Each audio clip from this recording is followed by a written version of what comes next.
Good morning.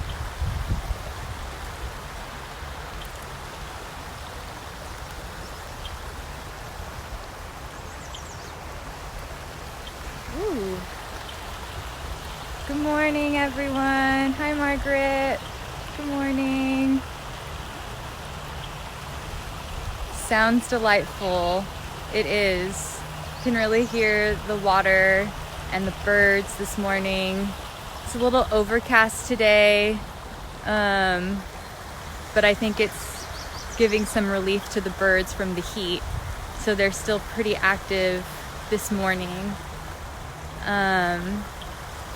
Hey Zoe, I am here in the river channel right in front of Spoke Cafe, and we have a special guest with us. We have Sarah Rascone from MRCA, our urban river officer, joining us here on the river. Can you say hi, Sarah? Hi! So we're out here right in front of Spoke Cafe on the LA River, doing a little birding this morning. It was super active earlier at like 8 o'clock. I saw a bunch of juveniles, 3 different herons. The Wing Blackbirds are singing up a storm. So lots of activity happening. But of course, want to start off with a poem. And earlier this week, Liliana had a mindfulness moment, and she guided everyone through a writing exercise to write haikus. So I thought to keep that theme going, I would read 2 haikus. The first haiku was written by a student that we worked with. We have a program called Source to Sea, where we go out and we educate young students about the LA River, about their watershed, and then we have them write a haiku. So I'm going to read one of the haikus that one of the students wrote. That's probably one of my favorite haikus.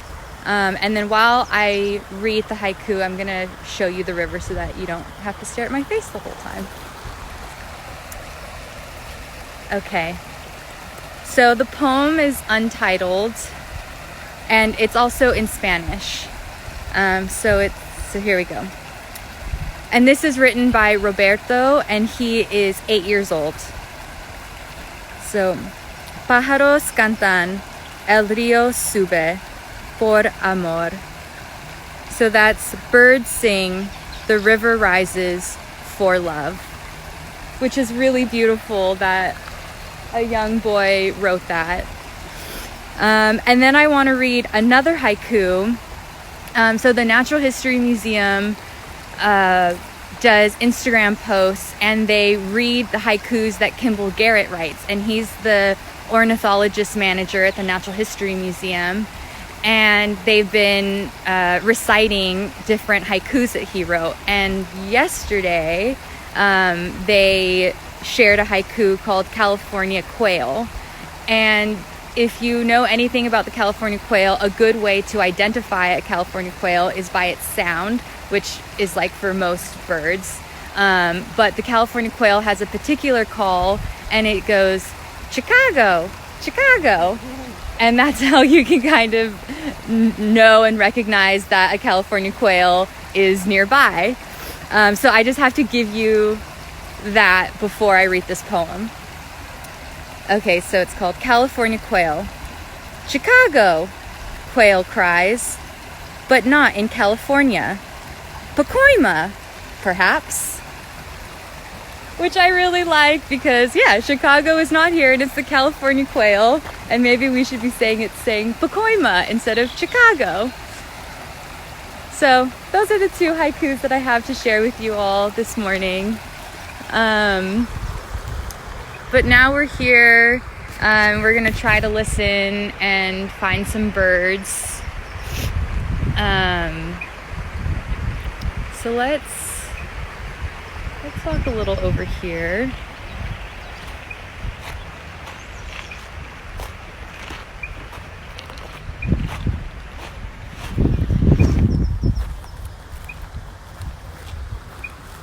So if you joined us last week, we have a lot of red-winged blackbirds. And I was showing Sarah the red-winged blackbirds when she got here. And they have this distinct, obviously red mark on their wing, hence red-winged blackbird. And they are breeding in this area. Oh, okay, so that is a brown-headed cowbird.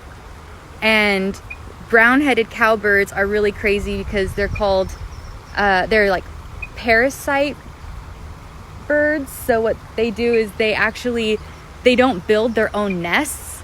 They lay their eggs in other birds' nests so that they don't have to waste their energy making their own nest. They just use all of their energy to create the eggs, and they produce like a bunch of eggs in one season, and then they lay their eggs in other birds' nests, which is really crazy.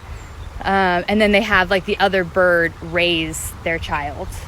So a really crazy bird.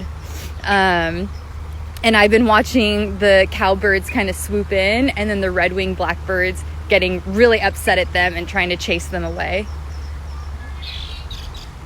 And it again has that like crazy, it almost sounds like a computer sound when they make their calls. And then they do this crazy thing with their wings, and I was able to get a picture of it. Here we go. That was this morning. So they bring their wings up. Like, Sarah, I got it. So they bring yeah. They bring their wings up, and they kind of flash the redness on their wings to show off, so that the females are attracted to them. So only the males have the red? So only the males have the red on their wings. And then the females are just like stripy, and look nothing like the male, which is interesting. And that happens with like a lot of different species of birds, where the male looks one way and then the female looks completely different.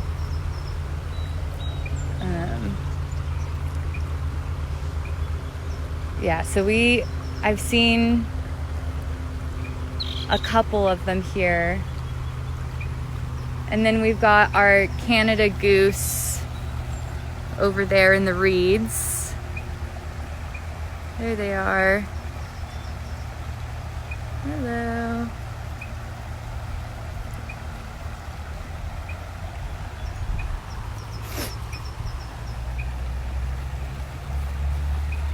Maybe let's head down that way, because I see a couple of birds down there. Are these geese native? No, the geese are not native to the area. And they actually cause a lot of issues with water quality. So if you do see an area, like especially like around lakes, like Echo Park Lakes, for example, if you walk around there, you'll see a bunch of geese poop just everywhere, and that increases the amount of nutrients in the water, which then decreases the water quality, and so a lot of the geese end up, oh, what do we have up there? Huh. Hard to see. Let's keep walking.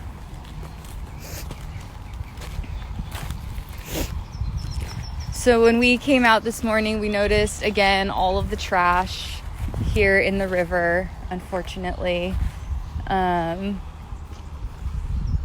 Just a sign that our cleanup really does make a big impact. You can see all the trash here.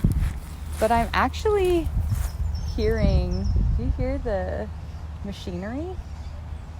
I wonder if they're cutting down more trees further downstream. Huh. Interesting. Oh, Sarah. Okay, we have a green heron here hanging out on this tree right here. Do you see it? That long branch. Yeah, on that long branch. And for folks who are kind of new to birding, the best way to bird with your binoculars is to see the bird first with your eye, and then you bring your binoculars up to your eye so that you can see it, because it can get really hard to try to find the bird once you have the binoculars on you. But look at this little green heron. So cute. I don't know if it's a juvenile. It has like most of the like mature coloring of its feathers already. It is really small, but I think that these herons are actually like pretty small herons. But normally you see green herons kind of tucked away in the bushes, and then they kind of usually like creep their little head out, and that's how you see them. So like this is kind of a rare way of seeing the green heron. So I can't tell if it just looks small because it's like more exposed, or if it actually is like somewhat of a juvenile.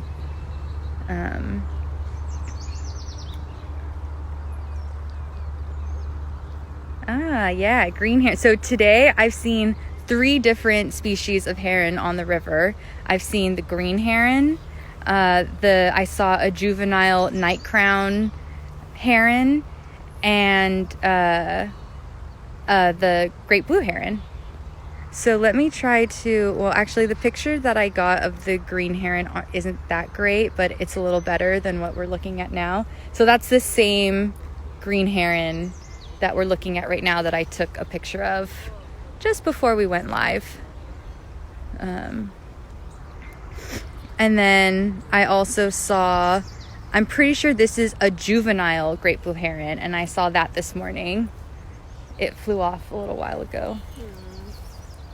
And then the night crown heron is another heron that I saw here this morning. And that one's like really streaky when it's a juvenile, and then it turns like a solid gray color once it's an adult, which is crazy, like how like extreme their transitions are with their feathers.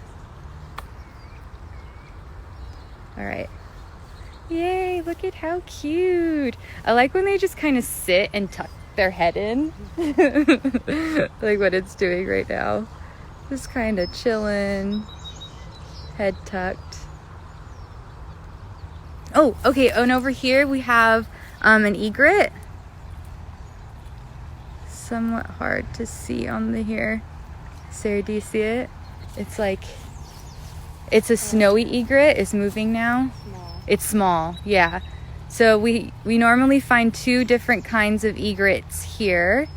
We find the great egret, which is larger than the snowy egret, which is what we were just looking at. It's kind of hidden now. I really love the snowy egret because they have yellow feet, and I just think that's really cute. So the snowy egret has the yellow feet and a black bill, and is somewhat small and is a smaller size. And then the great egret is larger and has black feet. Are they white? And they're also white. Yeah. Yeah. Oh, and then we have way in the distance, kind of on the lip of the river, we have a bird with bright red legs, and that's the black-necked stilt. You can barely see it from the camera. There it is, black-necked stilts. They have crazy long legs. I saw them, they have some at the Aquarium of the Pacific, and when I actually saw them like really close up, their legs were so long, like almost like awkwardly long compared to their body. But they need their long legs because, as we can see kind of the habitat that it's walking through right now, they like to feed in shallow water or like shallow muddy like mud flat areas, and they walk through the mud and the water looking for insects. So that's what it's doing right now. It's getting its breakfast on right now. You can kind of see it bobbing its head down into the water. And so that's why they need their long legs, so that they can walk through the shallow water and eat some delicious insects. Are those all generally black and white lilies? Yeah. Yeah, I think, yeah, both the female and male look pretty similar. So cute. Yeah. Oh, you can hear it calling. It has a really high-pitched call. Kind of similar like the killdeer. The killdeer also have a really high-pitched call. And I'm pretty sure the stilts also nest on the ground. So that's another species that you have to be careful for when kind of walking around in the channel, in the river channel, because you could potentially step on their nests. And then up there you can kind of see these little black dots flying above. Those are barn swallows. I don't know. They like to, oh look, there's some more over here. You can just kind of see them swooping through, and they kind of have like a rusty belly, and then their tail looks like a fork. And they're usually always like flying above, eating the insects as well. Everyone's eating right now. It's breakfast time. Oh, the green heron is so cute. It's scratching itself right now. Look at it. So cute. Nice. Cool. Lots of birds. Do you want to walk kind of further over there? Because I feel like we're kind of at a dead end here. The water level, again, is really high right now, which makes it slightly more difficult to explore the river. We've got the dam downstream because of the Taylor Yard Bridge that they're building. Will, did you mention with the rec zone season that people can come in the channel? Yeah, do you want to tell everyone about that, Sarah? Sure. So there are 2 recreation zones that are open for public use here in the river, and we invite the public and community members to come in these 2 recreation zones, which are both in the soft bottom areas of the LA River. So one in the Sepulveda Basin and the other here in the Elysian Valley. We invite you all to come in and enjoy the river. So during the recreational zone season, from Memorial Day to September 30th, a few more weeks over Labor Day, we invite you to come into the channel, and we offer increased access for you to come and bird, fish, walk, and really enjoy the river and the river's environment that it has to offer. Typically, kayaking is also allowed, but this season, due to COVID, we are not allowing kayaking as of this moment, just to reduce the potential to breach a 6-foot barrier and reduce potential rescues. But we hope kayaking will be able to continue in future recreational zone seasons. MRCA, Mountains Recreation Conservation Authority, we help operate and manage these 2 recreation zones, and we'll have more presence and rangers providing a friendly public safety presence as well during the recreational. Thanks for sharing, Sarah. So come and enjoy it. Woohoo! Yeah, it finally open so we can all explore. And yeah, a bummer about the kayaking, but we totally get that we have to put the safety of our officers first and make sure that, just lots of Canada geese. I thought it was gonna be like little babies or something. I got really excited. But it's okay. Canada geese are still exciting. Lots of them. Look at that. Just chilling. Actually, I think there might be some juveniles. You see that little one in the middle? It's like it's quite smaller than the other two. Is that a family lily? Yeah, I think so. So right now we're going to see lots of families, lots of juveniles, which is really cool. Sometimes it makes it harder to identify the birds, because then you see a juvenile, you're like, oh, what kind of bird is that? Like the black-crowned night heron, that bird when it's a juvenile looks completely different than when it's an adult.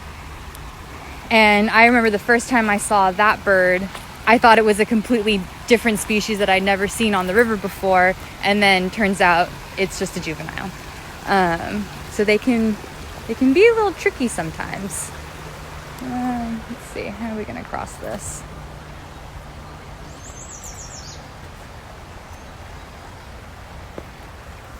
Ooh, okay. Let's see here. Yeah, water is really. Oh, we have a black-neck stilt. Oh, we also have a little black phoebe here. I don't know if you can see it. There we go. Super cute bird. Little one that also likes to fly and catch the insects mid-flight. It's a cute little black bird with a little white tummy. There we go. Those are the barn swallows again, flying through. Those things are really hard to see because they usually don't like sit and perch somewhere. They're usually just flying around. Got another red-winged blackbird over there.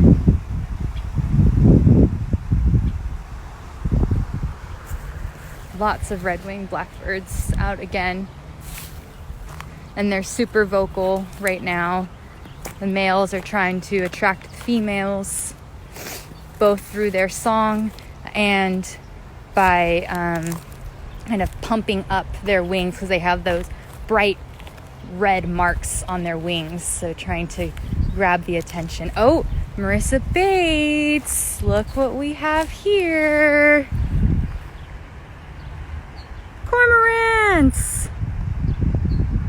Woohoo! Aw, look at them.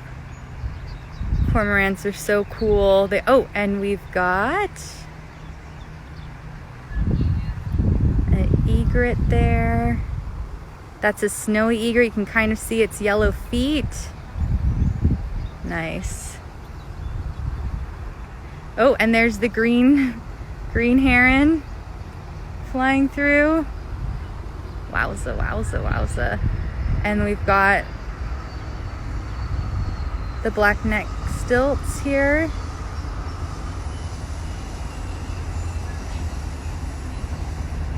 Cormorants. Oh, and a black-neck stilt with the cormorants. So cool.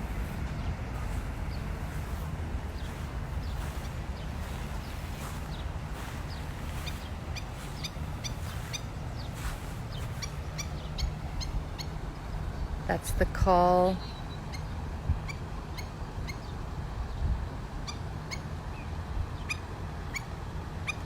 It's actually probably yelling at me right now.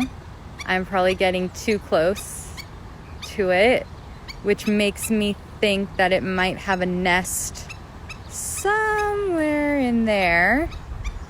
And why they're being a little aggressive right now and vocal. And it's also important to be aware of our surroundings when we're out birding. When a bird is being super vocal, it's probably because of something. So always be mindful. I can actually share a funny story. A couple weeks ago, I was walking along the the San Gabriel River, and all of a sudden I saw a Pacific Slope flycatcher. And it was super close to me, and I got so excited, and it was singing, and it wasn't leaving. It was just sitting there. And so I grabbed my camera and it let me take a bunch of pictures of it. And I thought, wow, this is such a magical moment. This is so amazing. I can't believe it's just here singing to me so close. And I was there for like 5 minutes probably, just being in love with this bird. And then all of a sudden I turn around and I see a nest right behind me. So this whole time I thought this bird and I were having this really special moment, but actually the bird was just yelling at me to get away from its nest because I was threatening its babies. So, right, all about perspective and making sure you're aware of your surroundings. And then I felt really bad because I was just basically stressing out that bird the whole time while I was trying to take pictures and thought that I had this incredible moment with a bird. So listen to nature. It can talk to you. It can express concerns to you as long as you're willing to listen. Wow, so many birds. The barn swallows, the black-necked stilts, the cormorants. I'm just gonna walk down to the end, see if we can see any other birds. This is unfortunately the site that I came to last week, where they were cutting down all of the trees and the willows, and we can just kind of see, really sad. It's the remains of the trees. And these are willow trees, right? This isn't an invasive tree.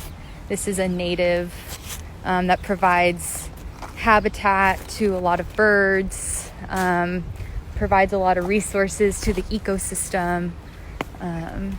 So a bit unfortunate to see that. You can just see all these stumps here. The black-necked stilts. Let's walk further down here. I hear another bird calling, but I'm not sure what it is.